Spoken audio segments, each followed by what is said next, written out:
नमस्कार. झकास रेसिपीमध्ये तुमचे पुन्हा एकदा मनापासून खूप खूप स्वागत. तर मंडळी, बऱ्याच वेळेस असं होतं की घरात भाजीला काहीच नसते आणि तेव्हा काही सुचत नाही, भाजी काय बनवावं ते काही कळत नाही. अशा वेळेस काय करायचे, कुरडईची भाजी बनवायची आहे. तर इथे मी काय केलेलं आहे, 5 ते 6 कुरडई घेतलेल्या आहेत आणि पाण्यात भिजण्यासाठी ठेवलेलं आहे. भरपूर पाणी घालायचं आणि अर्धा तास कुरडया पाण्यात भिजत ठेवायच्या आहेत.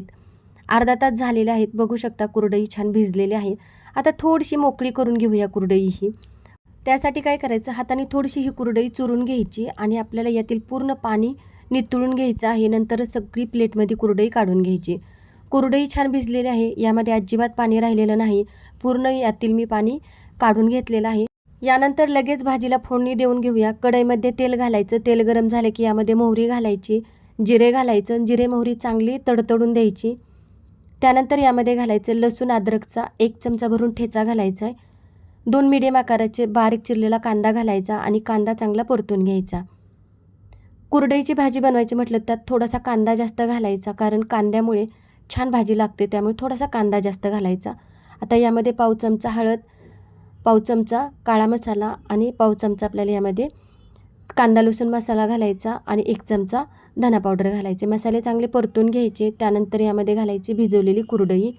यानंतर बारीक चिरलेली कोथिंबीर घालायची आणि चवीनुसार मीठ घालायचं. पण मीठ घालताना बेताने घालायचे, कारण आपण कुरडई बनवताना सुद्धा मीठ घातलेलं असतं, त्यामुळे थोडंच मीठ घालायचे. कुरडई व्यवस्थित आपल्याला फोडणीमध्ये मिक्स करून घ्यायची. गॅस मिडियम ठेवायचा.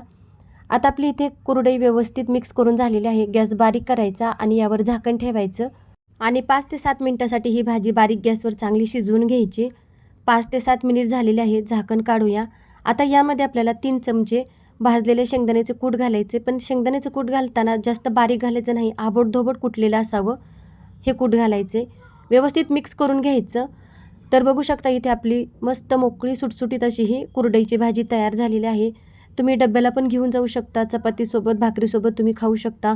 मस्त लागते कुरडईची भाजी. आणि तुमच्याकडे जर घरात भाजीला काही नसेलच तर तुम्ही ही भाजी कुरडईची नक्की करून पहा. तर मंडळी, तुम्हाला जर माझ्या रेसिपीची व्हिडिओ आवडत असेल तर तुम्ही झकास रेसिपीला सबस्क्राईब करा. शेजारीच बेल दिलेली आहे, तिच्यावर क्लिक करा. म्हणजे झकास रेसिपीचे व्हिडिओ जेव्हा अपलोड होतील तेव्हा ते तुमच्यापर्यंत सर्वात अगोदर पोहोचतील.